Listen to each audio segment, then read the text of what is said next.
Iki aku kaget kok ana medusa tekan kene iki. Iki dia kowe wis keracunan omongane Dono karo Sengkuti kan. Bae Kakang Brajamusti kae sedulurmu.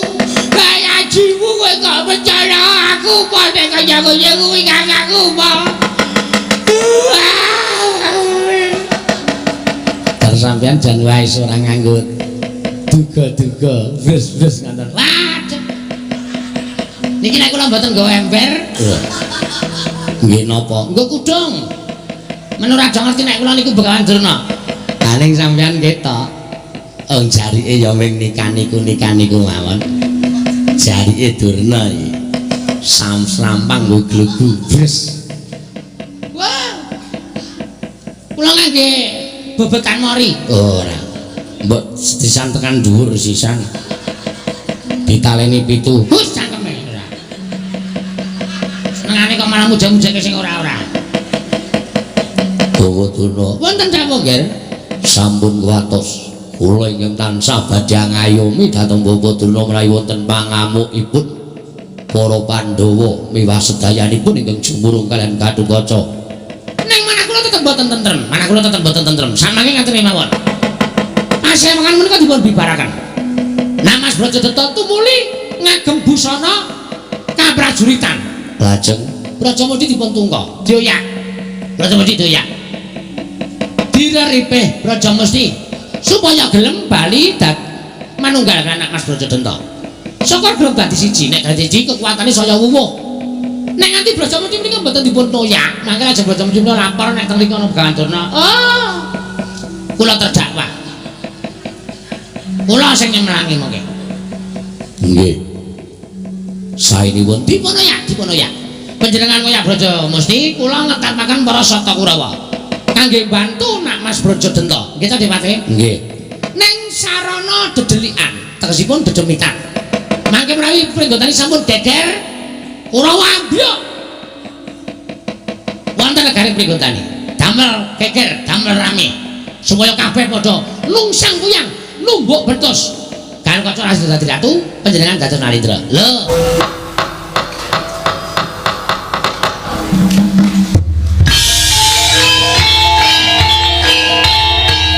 dilanjutkan pagelaran wayang kulit semalam suntuk oleh Ki Dalang Sena Nugroho. Selamat menyaksikan.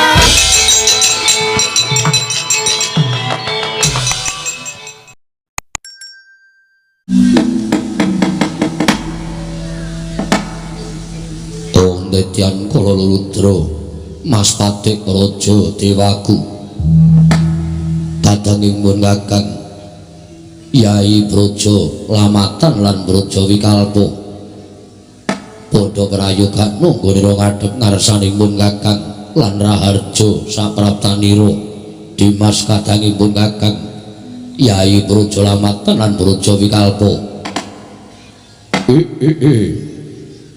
inggih Kakang Adipati tansah pinanganing kawidadan nering sami kala sawanipun ingkang rayi Braja Lamatan namung kepareng kula ngaturaken sembah sumengkeming pangabekti kula kunjuk Kakang Adipati nadyan ingkang rayi semanten ugi ngaturaken sembah pangabektinipun ingkang rayi kunjuk Kakang Adipati yo kadanging pun Kakang ndak tampa ora liwat pangestuning pun Kakang Tampanana Yayi sakloron kula pundi nggo jimat paripin dayanana ing kasantosan mugi amawahono kabagyaning lair batos sarta tatanan prawadya bala gragah tinulu kang padha gantung sipu jeneng ingsun diambabarake wigatining pasewakan aja nganti ana para kawula munggahing nayaka kang padha saur manuk dina samengko glagah tinulu persasat kaya dene kejugrukan mukir sari kelepaning samudra madu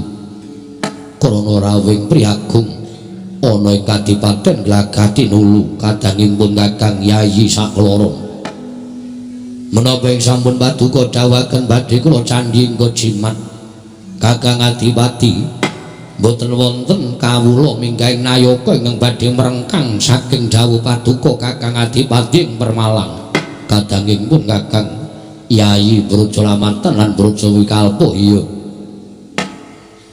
Nun mangke Bobo Penemban dereng sawetawis dangu rawuh ngandika Bobo Penemban Durna ing Sukalima ingkang putra pun Brojo Denta ngaturaken pasegan panakrami kunjuk sandhapada paduka Bobo Penemban Durna ing Sukalima sesembahan kula Bobo Penemban. Astaka swala sila bertobat swalu gembol sumarante hawela. Kawula nuni geger anak Mas Brojo Denta akarya bombong raos sing manahipun ingkang bapa ing Sukalima dupi kula tampi pangandika paduka anak Mas Brojo Denta ing Glagah Tinulung sampun kula tampi atur pasegan paduka anak Mas Brojo Denta akarya bombong raos sing manahipun ingkang bapa ing Sukalima namung kosok wangsulipun kepareng kula ngaturaken bukti astamanipun ingkang bapa kunjuk ngersa paduka anak Mas Brojo Denta ger anak Mas Brojo Denta ing Glagah Tinulung. Kula tampi karya bombong raos sing manah amwahana kabagyaning lair batos Bobo Penemban mboten langkung kasekecakno anggen jengandika lenggah. Kawula nuwun inggih sampun mboten kirang prayogi piswanipun ingkang bapa ing Sukalima wonten ing Kadipaten Glagah Tinulung mriki nggih. Semandun ugi ana patih sengguni katuran karaharjan rawuh ndika rekyana patih sengguni Ngastina inggih. Anak Mas Brojo Denta tansah pinawinganing kawidadan ing sambikala swanipun ingkang bapa ing kepatihan namung keparenga kula ngaturaken salam taklim kula kunjuk ngersanipun anak Mas Brojo Denta ing Glagah Tinulung nggih. Anak Mas Brojo Denta kula cancang pujaing weni dumawahing wijang urmeketing werdaya saestu handadosaken cahya nur cahya daging rah kayuwanan mboten langkung kasekecakno anggen jengandika lenggah rekyana patih sengguni sampun mboten kirang prayogi piswanipun ingkang bapa ing kepatihan nggih kawula nom ndadosaken kagat raos sing manah kula Bapa Penemban teka janur gunung kadingaren paduka Bapa Penemban Durna ing Sukalima rawuh wonten ing Kadipaten Glagah Tinulung. Upami ingkang putra pun Brojo Denta nandhang kalepatan dosa menapa ing badhe kula sandhang kula mboten badhe suwala nanging menawi rawuh jangandika bapa ing Sukalima badhe paring bebingah dhateng ingkang putra pun Brojo Denta lajeng lelabetan menapa ingkang sampun kula lampahi keparenga ingkang putra pun Brojo Denta cumadung dawuh pangandika Bapa Penemban Durna ing Sukalima. Bapa Penemban menika ngaten nggih ger sampun ngantos jengandika nggadahi panyakra bapa ing kados mekaten estunipun sawanipun ingkang bapa ing Sukalima wonten ing Kadipaten Glagah Tinulung menika sepisan jernyatanipun kula menika dados tiyang sepuh sampun satrepipun menawi kula menika tuwi dhateng putra wayah kula ing mapan wonten ing Glagah Tinulung inggih nadyan ingkang bapa ing Sukalima menika kaliyan anak-anak kula ing mapan wonten ing Glagah Tinulung menika awis-awis pinanggih. Nanging gandeng sak mangke menika sampun kula rengkuh kados kula warga kula piyambak. Mila sampun satrepipun menawi jejeripun tiyang sepuh kados kula menika tilik dhateng kararjanipun jengandika Nak Mas Brojo Denta sak kula warga kadang-kadang brojo turasipun sawarga Prabu Tremboko. Matur sembah sewu nuwun tanpa kepindhan Bapa Penemban. Semanten sih tresna paduka dhateng para kadang brojo. Sampun sakmesinipun mekaten nggih. Dene dungkap angka kalih sowan kula menika namung badhe nyocokaken dhateng pekabaran ingkang sampun bertombok bakul sinambi wara pawarta binandunging karna persasat jagat menika ngantos kebrebeken dhateng ngumandhangipun kabar menika kala wau menapa kepara saestu menapa namung kandheng wonten ing pekabaran menika kula badhe nyatakaken dhateng Nak Mas Brojo Denta. Pekabaran perkawis menika ngaten nggih. Bingung penggalipun Nak Prabu Duryudana nalika semanten mireng pekabaran menika kala wau menapa kepara saestu bilih boten dangu malih negari pringgondani tilaranipun ingkang Rama sawarga Prabu Tremboko menika badhe misuda nalindra enggal wondene kabar ingkang sampun sumebar warata saindenging jagat sampun sami ngawuningani bilih badhe kajumenengaken nata wonten negari pringgondani menika boten sanes kejawi namung ingkang putra inggih menika atmajanipun ingkang Mbakyu Dewi Arimbi inggih. inggih menika pun putu kula Gatotkaca. Nah Mas, menika ngaten nggih. Bingung penggalipun Nak Prabu Duryudana nalika semanten mireng pekabaran ingkang sampun sumebar warata saindenging jagat sampun sami ngawuningan bilih badhe kajumenengaken nata wonten negari pringgondani menika boten sanes kejawi namung ingkang putra inggih menika atmajanipun ingkang Mbakyu Dewi Arimbi inggih menika pun putu kula Gatotkaca. Nah Mas, Menapa kabar menika kepara saestu menapa namung kandhek wonten ing pekabaran? Menawi para saestu ingkang bapa ing sangka namung jumurung jernyatanipun kula mriki tiyang sepuh. Nanging menawi namung kandhek wonten pekabaran, tegesipun la inggih sampun, tegesipun kabar menika kala wau namung kabar iki mboten wonten kasunyatanipun. Mugi pareng paring dawuh dhateng bapa ing sangka lima ngger. Kula nyadong dawuh timbalanipun paduka anak Prabu. Menapa kepara saestu kabar menika kala wau menapa namung kandhek wonten ing pekabaran? Nak Mas Brajadanta, Bapa Prabandana. Sareng kula midhanget sabda pangandika paduka ing mekaten menika kala wau. Tumuli kula badhe munjuk atur kersa paduka Bapa Penemban. Oh nggih kados pundi, Nger? Apan kepara saestu. Bilih boten dangu malih Kakang Mbok Ayu Arimbi badhe nglenggahaken atmajanipun inggih menika pun anak kula Gatotkaca. Lenggah dampar kepraboning Pringgondani menika kepara saestu Bapa Penemban. Oh, kandhang blaguduk suwalu gembel semorante. Dados kabar menika kala wau boten namung kandhek wonten ing pekabaran, namung kepara saestu bilih ingkang Mbakyu pun Dewi Arimbi menika badhe jumenengaken Gatotkaca wonten negaring Pringgondani. Menika leres nggih. Kasinggihan mekaten. Nuwun sewu. Lajeng kanthi dasar menapa ingkang Mbakyu menika jumenengaken ingkang putra pun Gatotkaca? Bapa Penemban, kula ngertos sasedanipun Kanjeng Rama Prabu Tremboko tumuli ingkang gumantos keprabon Kakang Arimba ewa semanten Kakang Arimba boten lono anggenipun dados nalindra wonten negaring Pringgondani pun gugur dening Raden Bratasena. Nalika semanten tumuli kula matur kalawan Kakang Mbok Ayu Arimbi bilih kula mboten badhe ngucik dhateng kepraboning Pringgondani. Purbawasesa negari Pringgondani kula aturaken dhateng Kakang Mbok Ayu Arimbi sumangga anggenipun murba masesa. Jernyatanipun kula menika sampun boten badhe blereng kalian bondo donya, kula boten badhe blereng kalian derajat pangkat. Gesang kula wonten ing alam padang menika inggih kampung kados mekaten menika badhe kula lampahi kanthi manah ingkang lomba. Jer wonten pundi purukipun nadyan numpuk brana picis kebekan derajat pangkat tan wandi benjang menawi dipun timbali dening pangwasaning Gusti. Boten bondo donya ingkang badhe kula beto tuwin derajat pangkat ingkang badhe kula aturaken pangayananipun Gusti. Nanging inggih menika lampah kula nalika mapan wonten ing jagat tuwin tindak tanduk kula nalika kula gesang wonten ing Janaloka.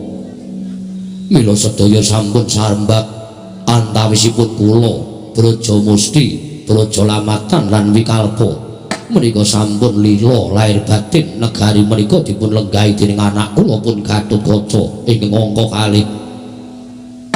Mesakaken dhateng kawula Pringgondani ingkang dangu boten pikantuk pengayoman dinten sak mangke badhe pikantuk pengayoman inggih menika anak kula Gatotkaca ingkang badhe mangreh negari Pringgondani. Bapa Penemban, nuwun sewu lho nggih.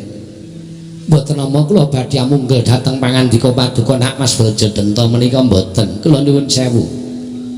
Menapa pangandika paduka ing kados mekaten menika sampun dipun penggalih ingkang lebet. Jernyatanipun menika mboten kok wujudipun griya, nanging menika wujudipun negari. Negari Pringgondani menika negari ingkang wiyar. Mongko jengandika menika tus putranipun sawarga Prabu Tremboko. Nuwun sewu. Mboten nama kula badhe nglincipi carang ingkang sampun papak menika babar pisan mboten. Kula menika patih. Kula menika ngertos pernatan praja. Kula menika mangertos alur wewaler pranataning praja. Nuwun sewu. Menawi putra Nalindra ingkang mijil ikhlas lair batos, kula mboten badhe ngucik negari Pringgondani. Kula mboten badhe blereng dhateng derajat pangkat. Miwah kula mboten badhe ngawula dhateng bondo donya. Ah menika sae nggih, sae. Jernyatanipun tiyang gesang wonten alam padang menika sing digoleki apa to?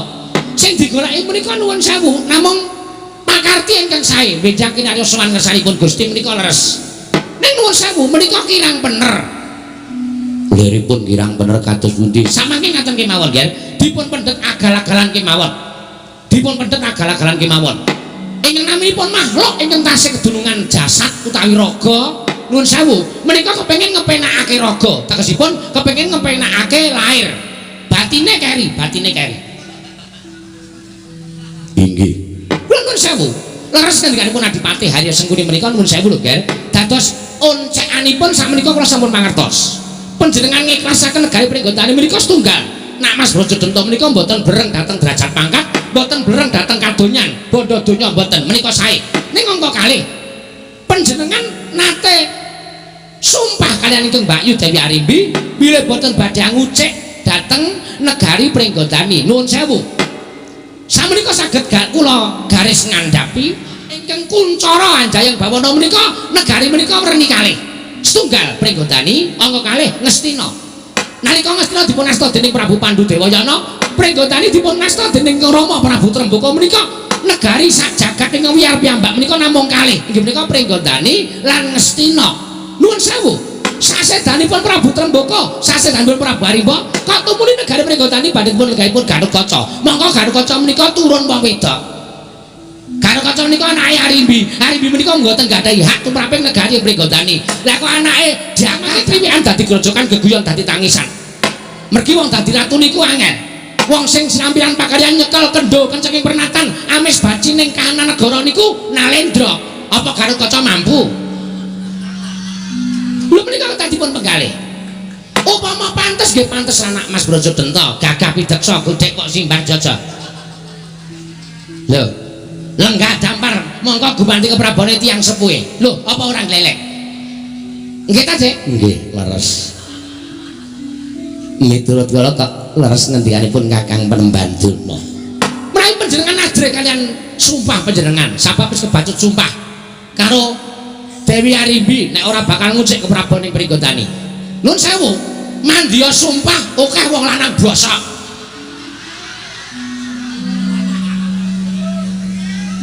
mandya sumpah menika mboten badhe tumama wonten ing jagat soling ngundhuh nek wis mati wong mati sapa sing weruh wis ora ana sing weruh disiksa apa ora kira ana wong weruh mila bab sumpah menika sampun dipun cepengi sangat-sangat sampun dipun cepengi sangat-sangat dipun damel kepenak kemawon dipun damel lomba kemawon ya negari semanten wiyaripun kok arjur dikake Gatotkaca menika bayi wingi sore kok sak kepenake dhewe ora yasa ora bebodro ora gawe ora ngrekoso konjur celingkrik lungguh kursi wong tuwa dienggo keset sirahe lho wong ana model apa niku kula takon menawi kula ora mboten cocok kula mboten cocok langkung prayogi panjenengan dados Nalendra langkung prayogi panjenengan dados Nalendra dasare tus putraning Prabu Trembaka seda sing gumanti keprabon Prabu Harimba Atmaja ingkang pambayun Prabu Harimba dereng kagungan putra tumuli seda nggih ta inggih lah kudune sing dadi ratu menika adi lanang nggih menika nak Mas Brajadanta ha kok Gatotkaca sisih saking pundi kula tak takon inggih menika ketatipun penggalih ya ketatipun penggalih nuwun sewu lho kula mboten badhe damel perkawis menika mboten namung dalam pengaken kemawon bab ingkang bingka menika dipun lempengaken bab ingkang mboten leres menika dipun leresaken menika saenipun kados mekaten menika mangke mindhak dados raosanipun para kawula saperangan kawula Pringgondani menika nggih sedaya mboten kok mathuk kabeh Gatotkaca sing dadi ratu menika mboten saperangan tertentu wonten ingkang mboten cocok mesti ana sing udarasa lho kok sing dadi ratu Gatotkaca kok dudu turuning Prabu Trembaka modal piye iki lho menika mangke badhe geger lajeng tumuli wonten ontran-ontran sasampunipun wonten ontran-ontran tumuli negari Pringgondani boten tentrem slaminipun karena sampun nerak pacak nerajang pewaring pernatan negari dipun penggalih nggih napa sing dikendikake Kakang Durna menika saestu tinimbanganipun panjenengan menika mangke getun wingkingipun luwung sak menika dipun pernahaken kemawon sampun ngantos mangke Gatotkaca wis kelakon dadi ratu panjenengan nembe enget tumuli getun lah mangke malah mboten wonten lan mboten saged tumindak menapa-menapa ning sak menika dereng kelampahan dados Nalendra nggih sak menika niki kudu dikrenah kepiye carane supaya Gatotkaca gagal le dadi Nalendra lho menika nggih kula tak takon wis kula tak takon saniki wong sak donya menika sapa sing ora kepengin mukti Wong sandonya menika kula tanyun priksa, sapa sing ora kepengin mukti, ora kepengin seneng, ora kepengin uripe kepenak. Kula tak takon. Nek ana sing muni, aku tak kere wae ora apa-apa, agak blis. Niku ora ana nyatane, niku ping lambe. Niku ati karo lati ora nyawiji. Sing jeneng wong urip lan padhang niku sing digoleki mukti ngawibawa Nyakrawati mbau denda, apa-apa ora kurang, apa-apa keturutan, apa-apa kepenak. Lho, niku sing mangreka dayanipun para Pandhawa. Kula kok yen penemu kaya ngaten Kakang Dena. Nggih kula yen duwe. Nggih. Niki ketoke kok ana sambung rapete karo Werkudara. Ah kena Arimbi bojone Werkudara. Monggo Garkaca niku anake Arimbi. Nggih to? Terus nganggo dasar Brajadenta Brajamusti wis do sumpah, mula negara Pringgondani arep dikukup dening para Pandhawa. Sanane Garkaca dadekke ratu nang Pringgondani. Nek Garkaca dadekke ratu nang Pringgondani terus dadi kukupane Pandhawa. Terus dadi jajane Pandhawa. Oh, pancen Pandhawa niku wonge apik-apik licik-licik Dipati. Nggih. Pancen licik-licik tenan. Sampeyan nek kalah licik kok. Nggih Kakang Durna. Kula kok yen duwe penemu kaya ngaten. Mengke namun Pringgondani dadi jajane negara Ngamarta, terus kabeh sapa-sapa direh karo para Pandhawa, klebu pedhenanipun Nak Mas Brajadanta menika dadi rerehanipun para Pandhawa.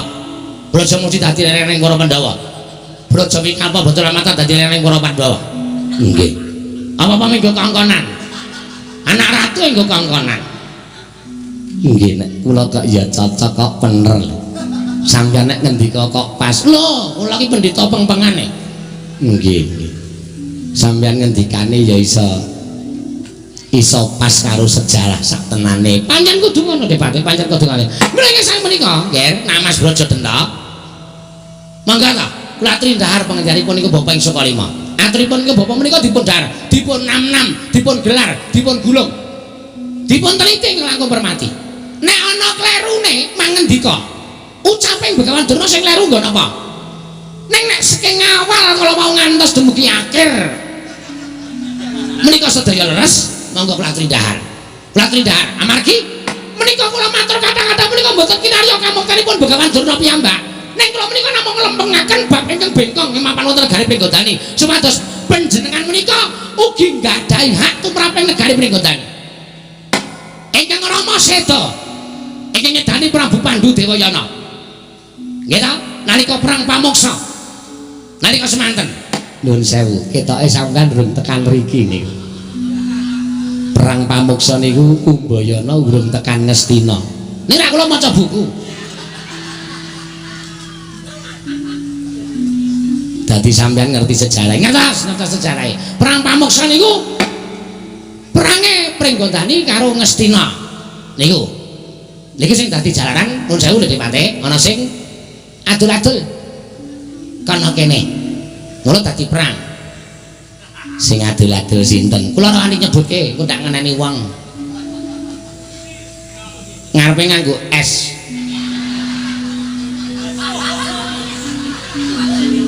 sapa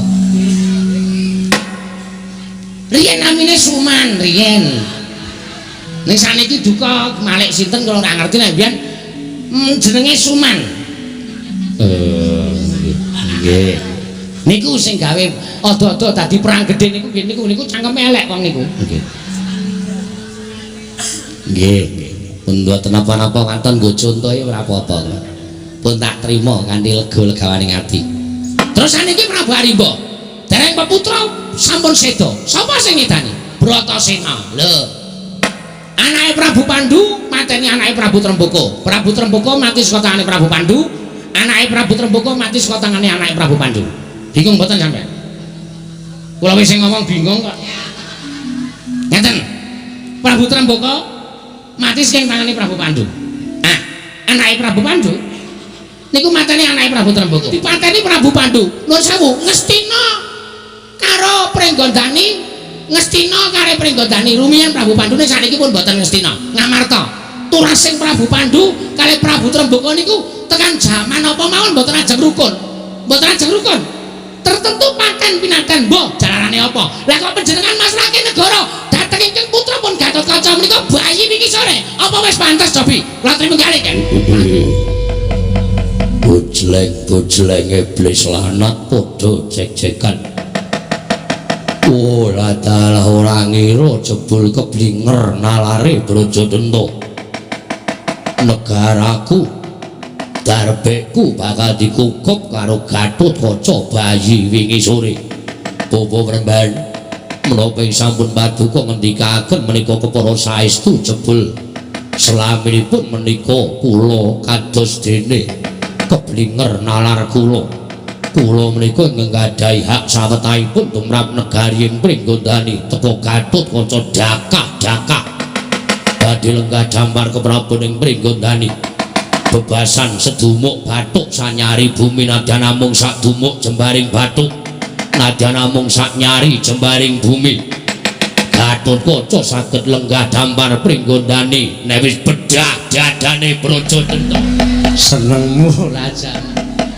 Nganti meh pedhot otot kula. Lek kula mbujuki. Nyatane sapunika kasembadan Dewate, kasembadan. Nggih, kula nderek seneng. Nggih, sampean percaya mboten? Durna niku isih mandi omongane. Nggih. Kok iso ya langsung malik tingale. Lho, dikanteni pusaka Aji Jaya Kawijayan. Napa jenenge? Kulhu balik. Karacana nata bata. Oh, niku diwatek mengke iso malik paningale wong. Lho nyatane nama Brajadanta sakmenika kados pundi lho? Bawatuna. Wonten dawuh nggih. Mulai boten wonten panjenengan tartemtu kula sampun kecalan negari Pringgondani. Leser, anu leres. Mulai boten kula sowan mriki tartemtu panjenengan sampun kecalan ageng-agengan. Inggih, Bawatuna. Nggih. Oh, nggih ngaten menika. Gatotkaca aja nganti lungguh dampar keprabone Pringgondani. Nek cara kula wong ki nek arep mukti, wong ki nek arep kepengin duwe derajat pangkat, sedulur ngewohi-wohi singkirke. Kanca ngewohi-wohi singkirke. Kudu tegel. Wong ki nek ora tegel, wong ki nek ora mentala, arep duwe derajat pangkat ora bakal kelakon. Nek mentala, wah, napa-napa keturutan. Gatotkaca disingkirke. Aja men disingkirke, Gatotkaca pateni. Nggih ta, Dik? Nggih. Mbok nek Gatotkaca pateni. Pokoke kabeh pateni. Maton diane ora dipateni. Nggih. Mengko nek kira-kira Pandhawa melu-melu, panjenengan sampun ajri. Pandhawa menika sinten? Pandhawa menika murid kula. Pandhawa niku karo Begawan Durna wedi kabeh. Nek kira-kira Pandhawa melu-melu tak pethoke, Werkudara kowe arep ngapa? Arep belani bojomu, ha? Ayo mundur, Werkudara mesti mundur. Pringgondani dijaluk keke Brajadanta, mesti diparingke. Lho, nak kepenak to. Napa mboten kepenak? Tek step by step. Jan kata-katane saiki mundhak. Kula terus satama kok. Oh. Satama niku lek teng masuk muni step by step. Nggih. Mula-mula sak nirake. Niku artine napa to, Pak? Ambuh. Kula ya ora ngerti. Maksude sithik mbaka sethithik. Nggih. Nggih ngoten. Siji dilangi, loro dilangi, telu dilangi. Sukertane negara Pringgondani dilangi kabeh. Sapa sing arep kepengin lungguh dampar dilangi kabeh. Sing lungguh dampar nak Mas Brajadanta. Sinuwun Prabu Brajadanta. Lho, napa mboten gleleng? Panjenengan lenggah dampar. Menawi panjenengan mangke mboten gadah patih, kula ndaftaraken nggih. Patih Begawan Durna almarhum. Lho. Almarhum niku mati. Nggih napa? Nggih. Mboten nggih almarhum. Mboten sida. Senengane kok kaya ngaten lho. Lha kula niku ngomongi tenanan Kadipati. Nggih, pancen bener. Menawi Kakang Mbok Ayu Arimbi sajake mbelani Gatotkaca tetep badhe kula katutaken dosane. Katutke sisan pokoke. Cemluke kabeh katutke. Rasane sing keri. Pokoke dikatutke dicampur kabeh. Nggih. Malah yen Pandhawa mbelani kula mboten ajrih kalian para Pandhawa. Bagus. Ana Mas Brajadanta menika satriya pengpengan senopati pengpengan kok wedi karo Pandhawa. Pandhawa ki ora mung kondange. Nek jane Pandhawa niku mboten wonten apa-apane. Pandhawa niku ampuh tenan. Sing ngomong sapa? Sampeyan tak ming merga wedi karo Pandhawa. Pandhawa niku ora ana apa-apane. Puntadewa wong lemak-lemek niku dakusi gampang. Nggih, nika wedi nika ora tau wani perang. Nika isane ming blanja mawon. Nggih. Werkudara niku arep gagah widaksana nek karo Begawan Durna manut. Werkudara iki dombe, mongko wis tak kei racun. Plukuk modar. Nggih. Monggo isih ana Janaka. Janaka niku arep digdaya pengpengan nika kelemane karo wong wedok. anggere dikeki Depti sing momong Pandhawa ora trima. Sapa sing momong Pandhawa? Semar Badranaya. Gareng Petruk Bagong ngamuk. Anak Mas Brajadanta kok malik tinggal sebabe apa? Diajak-ajaki Begawan Durna. Sampeyan goleki Panakawan. Niku omongane sapa kaya ngoten niku? Lagi omongan kula. Sampeyan niku senengane malah meden-medeni kok dipaten. Niki wis berhasil. Niki wis iso kasembadan. Pun sampeyan rasa dadak mikir werna-werna to. Ati kula kok deg-degan rasa deg-degan. Sing seneng, sing kepenak atine. Tumbeni. Nggih, nggih. Engko ndak tratapan atine. Oh, nggih, nggih. Menawi saking pawayogi kula, Nger, sapa sing alang-alangi rawe-rawe rantas malang-malang kudu diputung.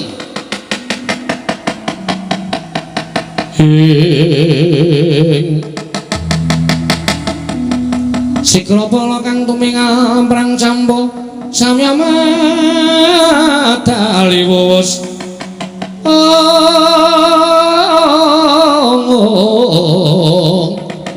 Trusna Surawiluka kaya buta singa ragil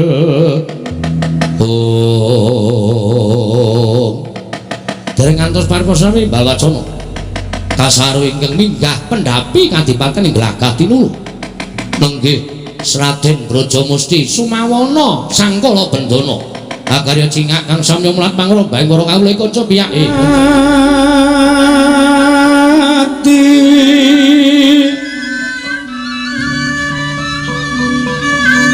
sinong mati jagat kinari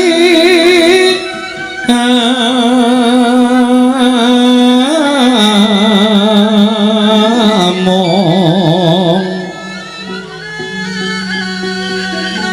mbak lumembak ombak ing samudra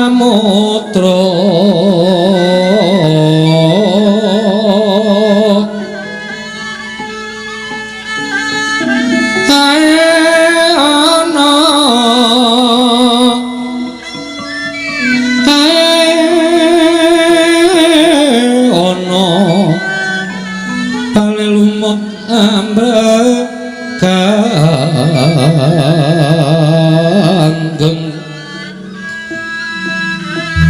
awita denceng dencengan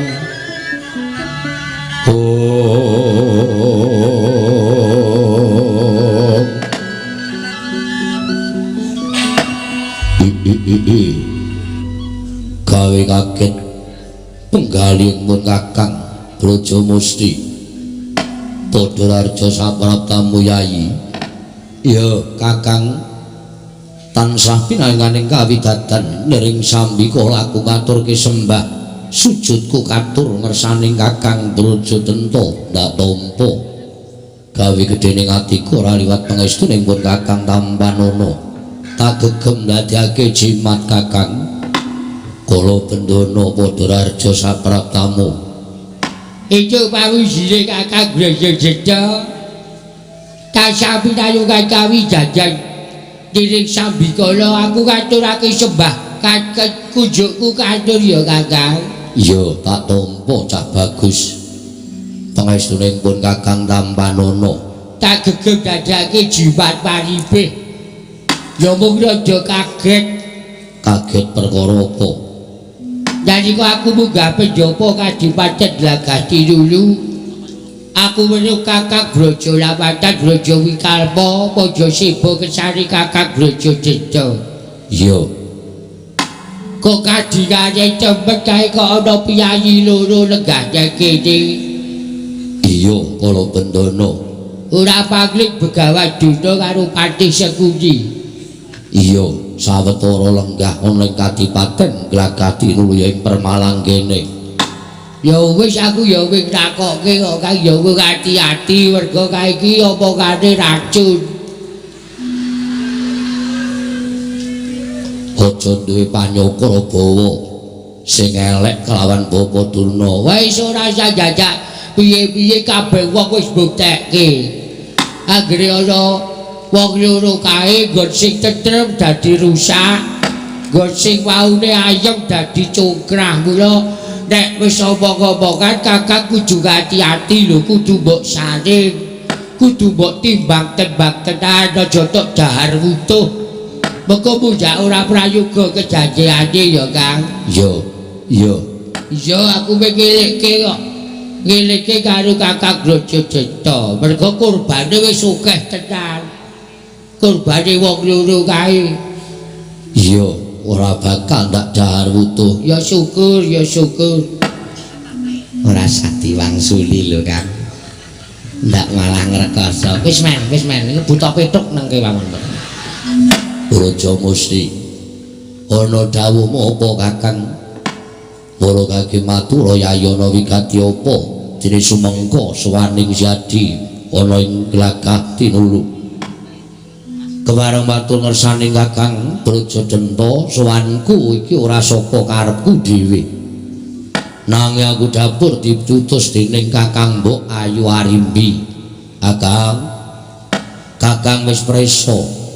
Lan nalika semono jroning pepanggihan Kakang wis nyarujuki yen to Gatotkaca bakal jumeneng nata ning Pringgondani. Kakang Brajadanta ingkang didhawuhi supaya mangku kelawan Gatotkaca, tegese Kakang Brajadanta ingkang bakal minangka dadi wrangka ing Pringgondani. Kabeh para raja Nerpati wis padha rawuh ana ing projeng Pringgondani. Kabeh wis padha mesanggrah angenteni tumapaking gawe. Nanging inggo seprene Kakang Brajadanta durung rawuh ana ing negara Pringgondani. Tumuli Kakang Mbok Ayu Arimbi utusan karo aku supaya nyusul kelawan Kakang Brajadanta. Bareng sak lakuku ayo ndak derekake tedhak ning Pringgondani Kakang. Mungguh mengkono dawuhing Mbak Ayu Arimbi disekseni kelawan Kala Bendana. Kowe iki diceki karo Mbak Ayu Arimbi. Nek Kakang Brajadanta tumuli rawuh ning negara Pringgondani, Gatut anakku lanang terus didadekake ratu ning negara Pringgondani. Kawula Pringgondani wis ora bakal padha posak masik kaya sapu ilang suwe, wis duwe pekayoman, wis duwe pandutan. Ngono lho Kang. Kula ayo dina iki rasa dadak kokean gudem sing tanpa guna. Kakang Brajamukti diutus petuk Kakang Brajadanta derekake sowan ing Pringgondani pawiwahan wisudan tumuli dikepyakake kok kabeh wis bakal pajak jagat Pringgondani Kang. Yo. Kala Bendana. Apa? Dhisik aku tak rembugan karo kakangmu Brajamusti. Ya wis sing apik-apik lho Kang. Iya. Ora usah dadak mbok elingke aku ki wis tuwa. Iya aku percaya. Brajamusti. Kakang Brajadanta piye? Sadurungipun Kakang tedhak ana ing negara Pringgondani, Yayi gandeng sawetara ora pepanggihan kelawan Sira Yadi kapang penggalingipun Kakang. Mula yo ndak kanthi sak pejagong luwih dhisik ana ing glagah tinulu. Yo ning aja kesuwen mengko mundak dadi pengantu-antuning Kakang Mbok Arimbi. Ora mengono pirang-pirang pitakonan ing bakal tak takokake marang Brajamusti. Kakang Brajadanta arep paring dawuh apa? Negara Pringgondani iki biyen sing yasa sapa? Negara Pringgondani kang yasa Kanjeng Rama Prabu Trembuku, saksidaning Prabu Trembuku sing dadi ratu Kakang Arimba. Kakang Arimba Sido mongko durung kagungan putra. Mula saiki aku tak takut karo kowe iki anak ratu ingkang ngerti pernataning praja apa ora.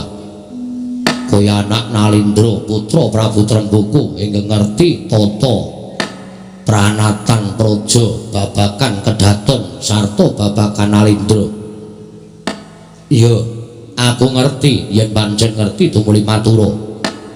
Yen ana Nalindra ingkang surut ana ing Kasedan Jati monggo durung kagungan putra, mestine ingkang gumanti keprabon ya kuwi kadang ingkang mijil jalu, tegese sedulur sing metu lanang. Saiki aku tak takon, sedulure lanang Kakang Arimba kuwi sapa? Kakang Brajadanta Kosek kok tlonjonge pitakoning Kakang Brajadenta rasaku kak ora kepenak ora sandadak mbok rasake dhisik nanging wangsul ana pitakonku iya bakal ndak wangsuli sapa sing dadi kadanging Arimba Kakang Brajadenta mara saiki petungan pola aliken nalarmu gelar lan gulungan sing dadi kadange lanang Kakang Arimba Brajadenta kok sing dadi ratu sing Gatotkaca mara saiki tak takon pernatan ngendi sing benerake lan nganggo tata cara ngendi mara kaki aku tak takon karo kowe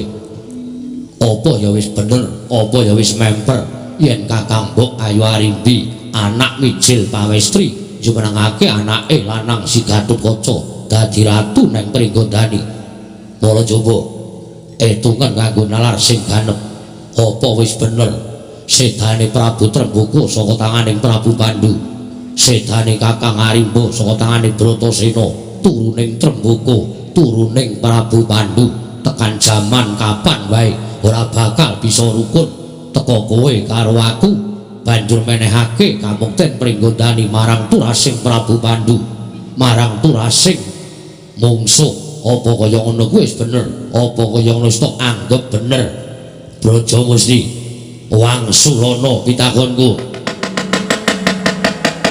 Caca mungkap lir kretap buka yayasinipe netra kocandir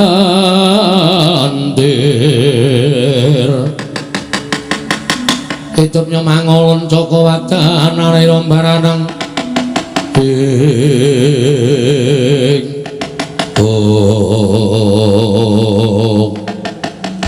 Kakang ora usah dadak mbok kalang-kalang lereke rembugmu mau aku wis ngerti lereke rembugmu aku wis ngerti Kakang saktenane penggali ora lila yen to negara dilungguhi dening Gatotkaca bagus lantik panggraitamu lantik panggraitamu nggonmu bedhek kelawan atine kakangmu Brajadenta nanging Kakang apa ora kelingan tau tate sumpah ana ngareping Kakang Mbok Ayu Arimbi ora peduli babagan sumpah sing tak gegeki mengalur tata kaprajan iki negarane kakek moyangku negarane leluhurku Gatotkaca winadyan ana getih Prabu Tremboko ana sambung getihe lawan Prabu Tremboko ning Gatotkaca kuwi metu putu sing saka wong wadon tegese ora duweni hak tumraping negara Pringgondani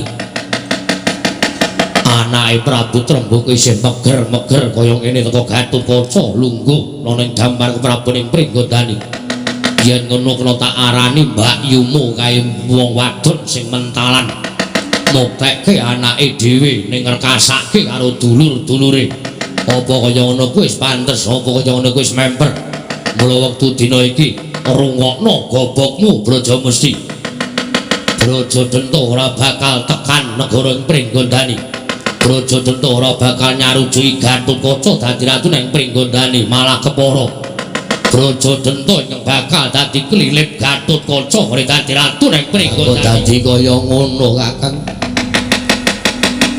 Kakang kowe kudu eling Kakang tau tate sumpah karo Kakang Mbok Ayu Arimbi apa sampeyan lali Kanjeng Rama nggone mulang muruk kelawan anake kabeh nadyan Kakang karo aku wujud denawa wujud buta nanging tansah winelek jiwa kasatriyan ingkang tansah teteken ati suci pepayung budi rahayu yen nganti Kakang darbe watak ingkang kaya mengkono apa ora nyengsarake marang wong tuamu sing wis mapan ana ing kasuwargan Kakang tetep ana jiwa kasatriyanmu tetep ana sumpahmu marang Kakang Mbok Ayu Arimbi ayo tak gandeng tanganku loro mumpung isih padhang rembulane isih jembar kalangane aja nganti ana daredah antaraning kula warga Pringgondani tak ganti ayo neng Pringgondani nekseni jumenengane anakmu si Gatotkaca rasa kagian gunung tanpa gunung rasa mejang kaya pendhita mulang kaya guru dalan loro sing kudu mbok lakoni kowe melu aku apa melu Gatotkaca apa kowe melu Mbak Yu Arimbi oh lah dalah kabeh padha abote nadyan abot kowe kudu duwe pilihan ayo kaki wangsulan Kowe melu Brajadenta apa melu Mbak Yu Arimbi? Nuwun sewu, Kang. Yen aku mbok dangu kaya ngono prasaja wae. Tinimbangane aku wis wujud buta, mongko kebak dosa. Luwih-luwih aku ngerajang kelawan sumpahku dhewe. Sesuk yen aku tekaning pati mung dadi intiping neraka jahanam. Mula nuwun pangapura. Yen aku mbok dangu kaya sing mbok ngendikake, aku melu Kakang Mbok Ayu Arimbi. Arep kaya ngopo kudu tetep karo sumpahe Brajamusti. Minggat. Kakang, aku adimu lanang rasa kakean gunem. Minggat. Aku Brajamusti kaitunge telung kedemping netra ora minggat tak kepruk kursi dasmu pecah nang kene. Iki aku kaget kok ana menungsa tekan kene. Iki kaya kowe wis keracunan omongane Dona karo Sengkuni kan. Kae Kakang Brajamusti kae sedulurmu. Kae ajimu kowe kok percaya aku padha kaya kowe kuwi kakangku po.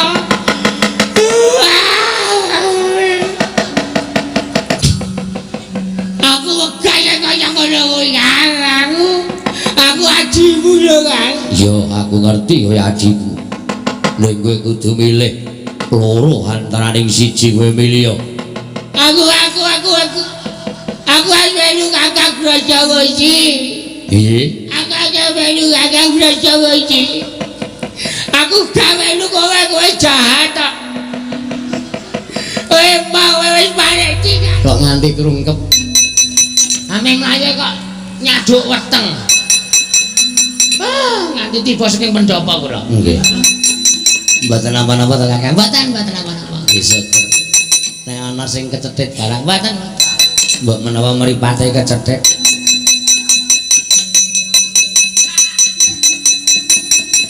Nggih. Nggih ngaten menika nggih kula kersakaken ngaten menika kedah mentala. Iya. Nek ora mentala ora bakal bisa mukti ngawibawa. Lah rak ngaten. Kula menika deg-degan lho, Nggih. Ngantos kula menika kuwatir panjenengan menika mangke malih tinggal. Nggih. Ning niki kula kok malah saya tratapan. Tratapan perkara napa? Kala Bendana ngonangi awake dhewe tekan mriki. Brajamusti ngonangi awake dhewe tekan mriki. Nggih. Nika nek tekan negara Pringgondani, motor sampean jan wae ora nganggo duga-duga, wis ngono. Waduh. Niki nek kula mboten nggawa ember. Nggih napa? Nggo kudung. Menurut aja ngerti nek kula niku Begawan Durna. Paling sampean ketok. Oh jarike ya ming nikah niku mawon. Jarike Durna iki. Sam-slampang glugu bres. Wah. Kula ngangge bebekan mori. Ora. Mbok sisan tekan dhuwur sisan. Ditaleni 7. Hus cangkeme ora. Senengane kok malah muja-mujake sing ora-ora. Dawa Durna. Wonten dawuh, Ger. Sampun kuwatos. Kula ingkang tansah badhe ngayomi dhateng Bapak Durna menawi wonten pangamukipun para Pandhawa miwah sedayanipun ingkang jumurung kaliyan Gatotkaca. Ning manah kula tetep boten tentrem. Samangke ngaten mawon. Pasemangan menika dipun bibaraken. Nah Mas Brajadenta tumuli ngagem busana kaprajuritan. Lajeng Brajamusti dipun tungka, dioyak. Brajamusti dioyak. Direripih Brajamusti supaya gelem bali manunggalkan anak Mas Brajadenta. Saka gelem dadi siji, nek dadi siji kekuatane saya wuwuh. Nek nganti Brajamusti menika mboten dipun toyak, mangke aja Brajamusti menika lapor nek teng rikana Begawan Durna. Oh. Kula terdakwah. Kula sing nyemerangi mengke. Nggih. Saenipun dipun oyak. Panjenengan ngoyak Brajamusti, kula ngetapaken para Sata Kurawa. Kangge bantu nak Mas Brajadenta. Nggih ta, Dipati? Nggih. Ning sarana dedelikan, tegesipun dedemitan. Mangke menawi Pringgondani sampun deger Kurawa ambyuk. Wonten negari Pringgondani, damel geger, damel rame. Supaya kabeh padha lungsang kuyang, numbuk betus. Kan kaca asli dadi ratu, panjenengan dados Narendra. Lho, mboten moncer. Nggih. Lah ngaten Pasiwakan dipun pibaraken. Dipati pripun? Pasekan dibubarke. Lho, kula niki dudu patih mriki. Oh, nggih. Brojo Lamatan Brojo Wikalpa wonten dawuh Kakang Adipati Bupano kang padha sepuh pun Kakang bakal kundur ngedaton wratakno mriko Wadyabala ingkang jumurung bantu karo aku ndak keparengake nang yen to bingung atine tak paringi kamardikan aja nganti melu-melu perkara iki mundhak ora mangan nangkane nanging gabul pulute kula nun ngestaken dawuh Brojo Wikalpa anggen jengandika ngawe sangyaning para Wadyabala katipaten ing glagati dulu. Iya Raden kepareng abdi tumenggungan Cemadung dawuh. Raden kula Cemadung dawuh. Wah, Raden kula Cemadung dawuh. Para prajurit kabeh ora tak wiji mboko siji tumulirna ana kang dadi dawuhku. Nggih, keparengipun Raden kados pundi? Kowe ora ngerti lakon kang dumadya ning Kadipaten Glagah Tinulu. Kadangku tuwa Kanjeng Adipati Brajadenta wis mesthekake yen to ora bakal nayukyani Gatotkaca jemenenata ning negaring Pringgondani. Mula dina samengko panjenengane nedya merang kampuh Jingga. Ora nyarujuki marang adeking Gatotkaca. Nanging kowe aja padha bingung wanter timbalaning Sang Adipati Brajadenta kowe kabeh diparingi kamardikan tegese yen kowe bakal milani kelawan kadangku sepuh Adipati Brajadenta dikeparengake pacak baris nderekke jengkari Sang Adipati Brajadenta nanging yen to kowe bingung kudu kepiye nggonmu mrenahake kelawan awakmu kowe diparingi kamardikan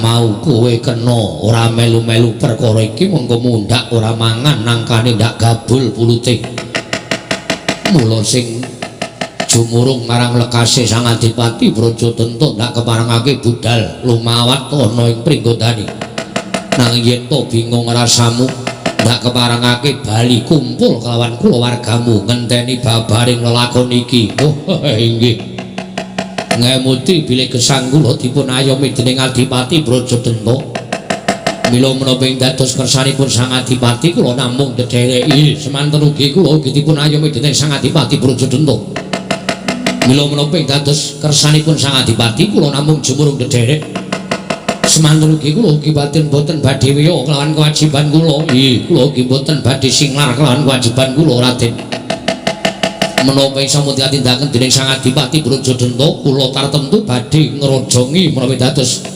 sedyanipun Sang Adipati Brajadenta yo ning aku wis paring dawuh yen to kabeh diparingi kamardikan lan duwe pilihan dewi-dewi ewa dina wis madhep mantep rasamu mbelani kelawan Sang Adipati Brajadenta kowe kabeh kinen pacak baris romanti siaganing perang mbok menawa ana bobol boroting lakon ubayane aja nganti balenjani kula nun ngestaken dawuh lajeng mangkatipun Wadyabala menjang menapa ora kitang sambung obor colok lintang tumulya mangkat dina iki niki ngestaken dawuh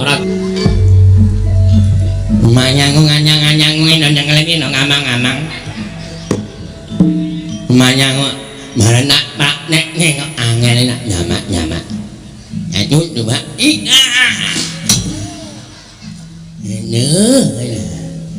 nganyang ini mak hun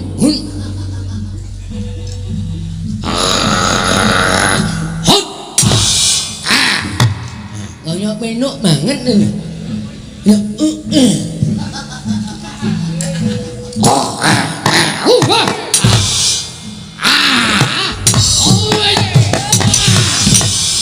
iya ngek nah tuh ngelak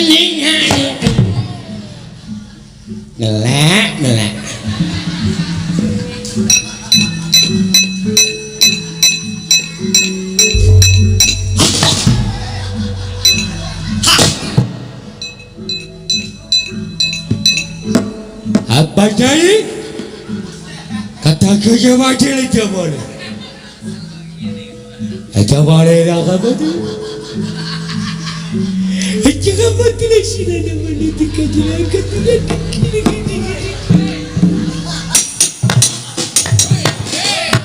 Wah! Apa dah? Aku dah mati. Aku mati kan ini. Aku mati kan. Kata kembali kata. Ini ada apa lagi?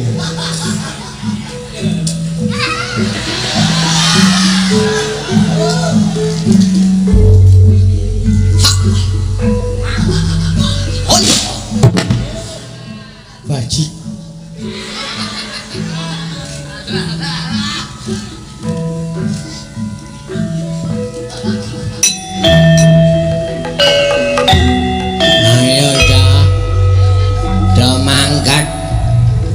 Ndereke juragane nang negara Pringgondani. Lelepah.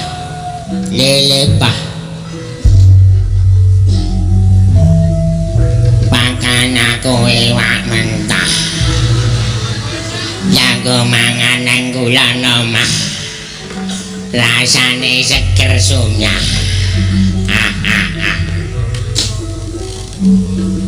Ayo do menyang ya.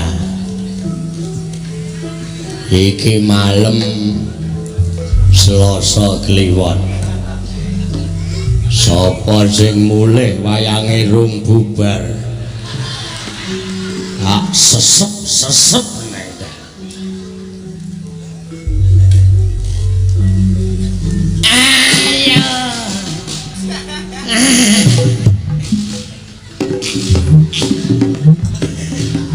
ayo menyang.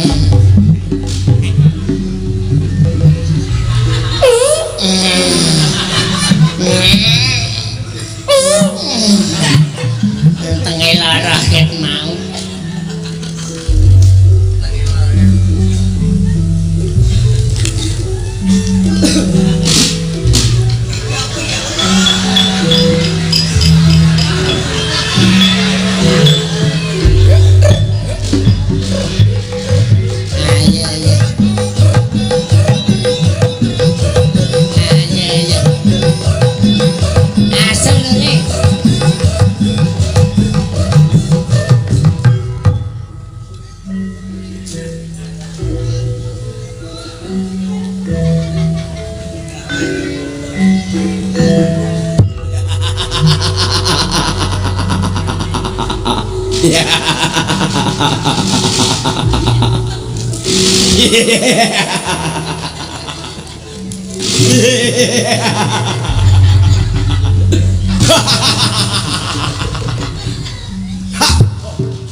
Ayo cah do mangkat cah.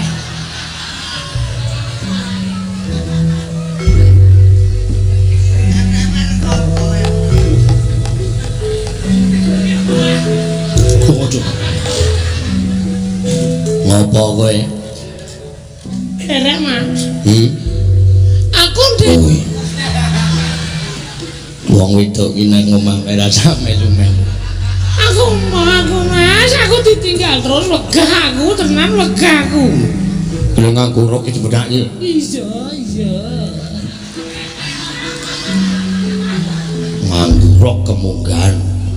Nek nganti kena angin, nek iki semilak ngene piye? Malah disilake ora. Nek omah kae. Mau, Mas. Engko nek ana job ndangdut sapa sing arep nampa?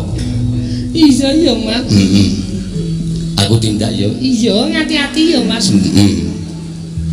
Sampai jumpa. Iya.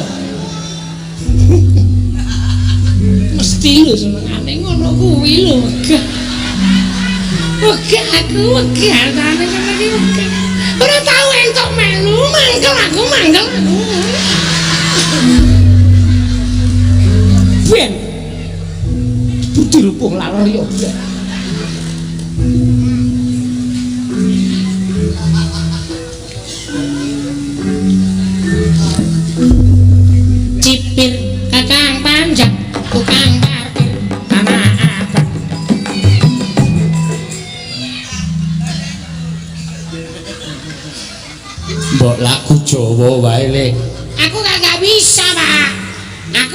bisa.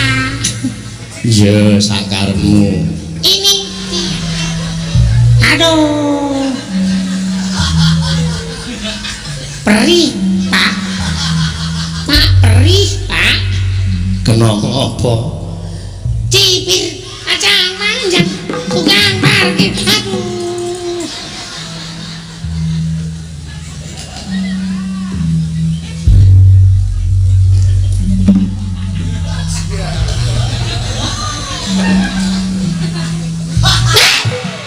jembabasan orang.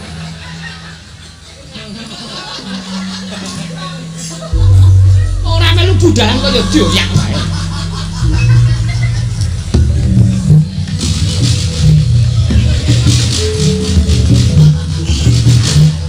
Iki kok ora maju-maju to iki. Ngesek wae.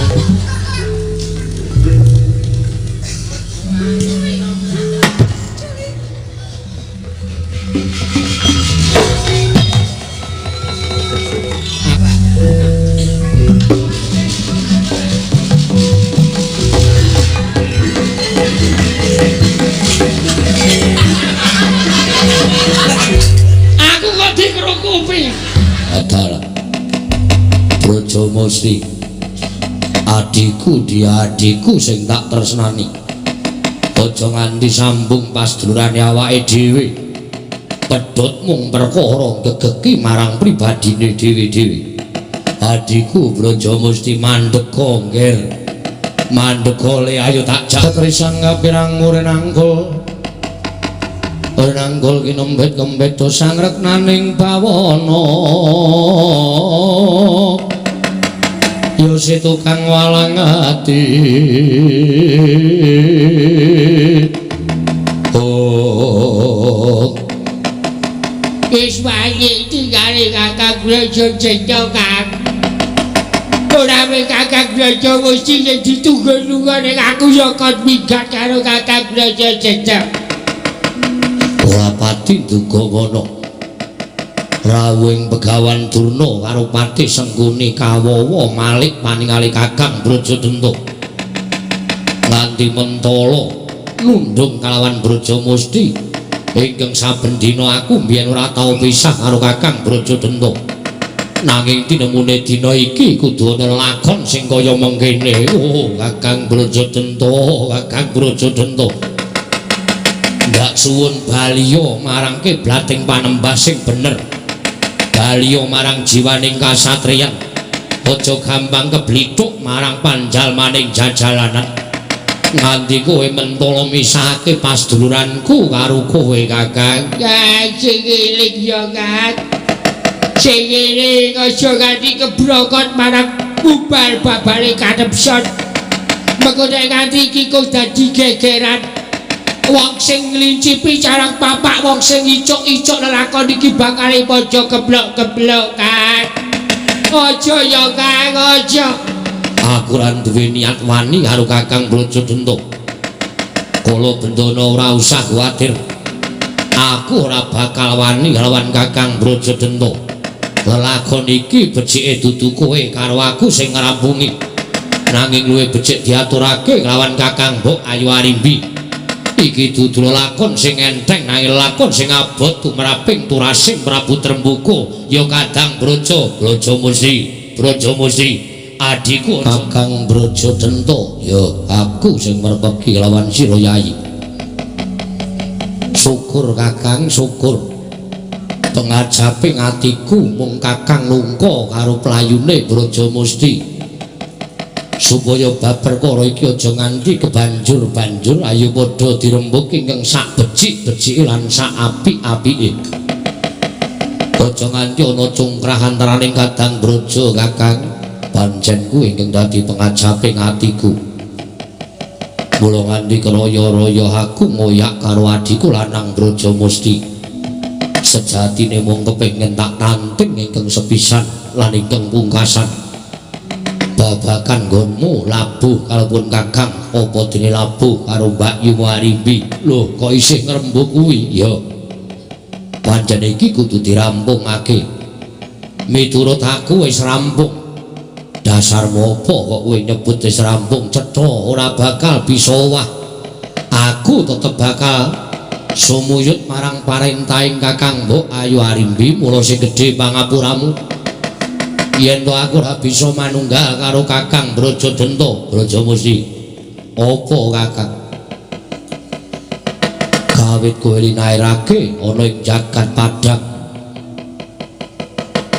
Kowe karo aku ora nate bisa pisah ning endi ana Brajadenta, ing kono ana Brajamusti. Apa ya kelakon awak dhewe bakal pisah mung perkara padha duwe penemu dhewe-dhewe.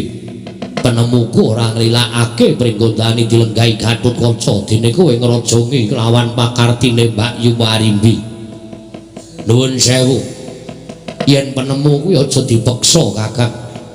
Penemuku aja mbok peksa melu penemuning Kakang Brajadenta. Aku ya duwe penemu dhewe. Tumrap aku bener lan bener, aja nganti bener tumrap aku dhewe nanging bener tumrap bebrayan lan bener tumrap sing kuwasa. Kanthi cara mengkono ora tumpang suh nggo netepake marang pribadiku Kakang Brajamusti. Apa? Bener tumrap Brajadenta, bener tumrap bebrayan Pringgondani lan bener tumrap tata kaprajan Pringgondani. Munggo ing Kakang duwe penemu kaya ngono sumangga nanging tumrap aku yen dionceki durung karuan benere. Mara oncek ana bener tumraping Brajadenta pancen bener Kakang kepengin ngangkah dadi ratu ning Pringgondani. Bener tumraping kawula Pringgondani kuwi durung karuan bener. Lire piye kowe matur kaya mengkono?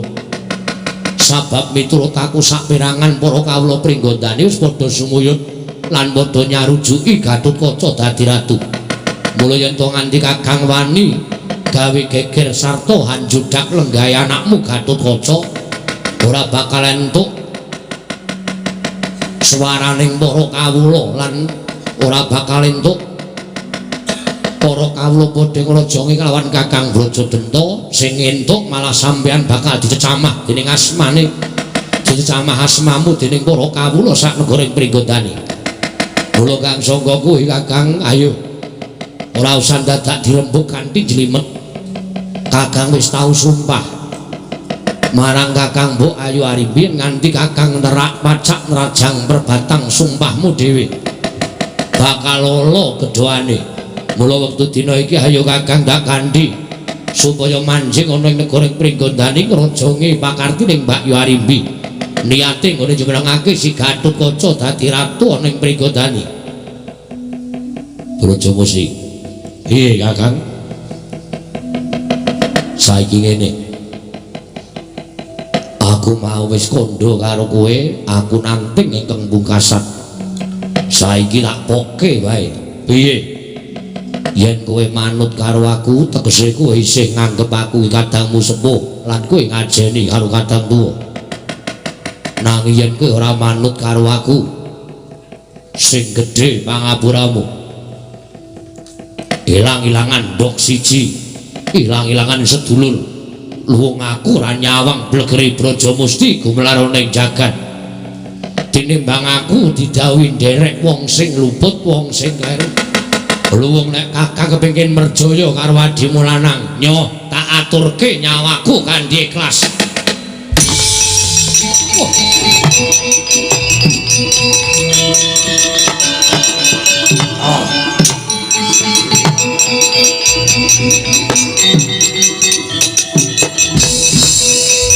Pancen wis ora kena dikandhani, ora kena dieman. Kang aja. Kala bendana kowe semingkira. Kowe aja melu-melu perkara iki. Kang aja melu-melu iki kok kriwi aja digrojokan. Geguyon janji tangisan. Kala bendana semingkir. Semingkir. Aku njaluk aja cokra yo Kang. Aja cokra. Aku wis akeh kowe kuwi dadi ditonton wong sing ora seneng. Ayo, kowe gelem melu aku apa ora? Wis tak aturake tinimbangane melu wong sing luput, melu wong sing kleru. Luwung tak entengake nyawaku, aku ikhlas piye? Tak entengake nyawaku, aku tak kira nek ming guyon kowe Kakang Brajadenta. nganti aku mentolo ngaturake pati uripku saka pangrasaku ora bakal mentolo jempalani karo Adi Mulana ning jebul wis kesasapan jiwane iblis wis ora weruh marang aku wis muta tuli marang sedulur gunane apa kowe tak ajeni gunane apa tak sembah cacing kepidak menungso ngolek butut ora meringkus kaya wong wedok ayo nek pancen arep mbelani mbakyumu Brajadenta tandingmu aku ora bakal wedi karo Kakang Brajadenta waton aku ngadeg ana ing bebener aja kok jamak lumrahing titah Swanta Dewa mudhun wae aku bener aku ora bakal wedi kowe ngejak apa tak tandangi wah lakon penjang aku wis jadi serius ya kan jadi serius wong sing wis bubrah pas sedulurane Kakang Brajadanta keplok-keplok do sendek-sendek kan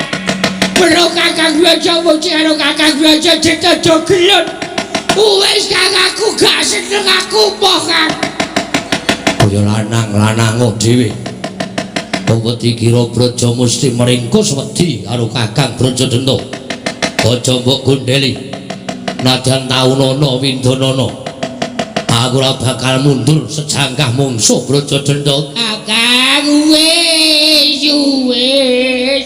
oh panalingan lumajaring ratri Lenggak jangkanira kapisanan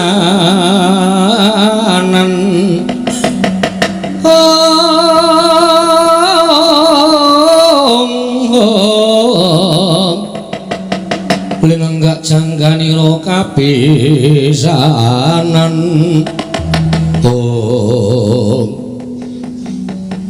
Braja Musti wal saking regeman pengajap badhe kula rangket kula krincung sukunipun kula bondo tanganipun nanging wadene saged wal bapa menemban mboten apa-apa ning Braja Musti nika wis tatu jero inggih jeroane wis remuk mergo diajar kalih nak Mas Brajadanta oh pancen yo kridane ngetapi-tapi turasing Sang Prabu Trembaka menika pancen dedaya sedayanipun inggih Macan mboten napa-napa, malah disisangke. Ibarate kaya dene wong nyabrang ana ing kali dumugi wonten ing tengah. Mundur ya klebus, maju ya klebus. Majeng terus ya. Nggih. Kajeng kula ngaten menika. Ora usah mikir kuwi sedulur, ora usah mikir kuwi kanca, ora usah mikir kuwi apa-apa waton mebalangi karepe. Nek Mas Brajadanta lagi kepengin dadi nalindra teng negara Pringgodani, singkirke. Napa-napa niku nek isih duwe rasa melas duwe rasa mesake oh kegayuhan ra bakal iso nglakon inggih rasa melas rasa mesake disingkirke arep aku sedulur sing kenyer-kenyer nek kira-kira mepalangi karepe singkirke menika mangke badhe ketekan panjenenganipun Mas Brajadanta inggih bapa menemban ngestaken dawuh Dewate pripun Kurawa tasih siap satase Kakang samapta ing gati sawigeng diri Kurawa inggih tasih samapta ing gati sawigeng diri dipun terjang Pringgodani dipun puluhi negari Pringgodani nek perlu disumbari wong-wong Pringgodani Pandhawa disumbari panjenengan wonten ing ajeng Kurawa wonten ing Winting mangke menawi sampun gegeran kartantu panjenengan saged dados nalindra wonten negari Pringgodani nggih lha ngaten kula iki badhe nyaketi negari Pringgodani mangga kula dherekaken mangga